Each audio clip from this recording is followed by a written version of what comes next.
10वी नंतर पुढे काय करायचं हा सगळ्यांना पडलेला महत्त्वाचा प्रश्न असतो.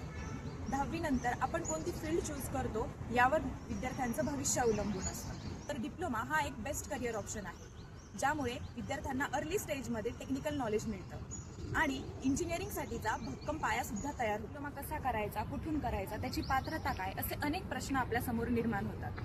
तर डिप्लोमाला प्रवेश घेण्यासाठी 10वीमध्ये मॅथ्स आणि सायन्स हे विषय असणे गरजेचे आहे. तसेच किमान 35% असणे सुद्धा गरजेचे आहे.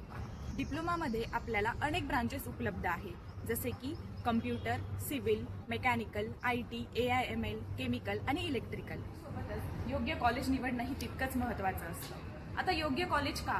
कारण फक्त ब्रांच, फील्ड हेच महत्त्वाचं नसतं, तर प्रॉपर गायडन्स, अपॉर्च्युनिटी आणि सपोर्टिव्ह एन्व्हायरमेंट हे सुद्धा तितकंच महत्त्वाचं असतं. यासाठीच के.के. वाघ पॉलिटेक्निक नाशिक हा एक उत्तम पर्याय ठरतो. के.के. वाघ पॉलिटेक्निकचा कॅम्पस 25 एकरचा असून येथे basketball ground, spacious ground, girls hostel, boys hostel, mess अशा अनेक फॅसिलिटीज उपलब्ध आहेत. तर वाट कसली बघताय? जर तुम्ही पण डिप्लोमा करण्याचा विचार करत असाल तर के.के. वाघला नक्कीच भेट द्या. Choose wisely today for a better tomorrow. Join KK. Wagh polytechnic Nashik to start your journey towards success.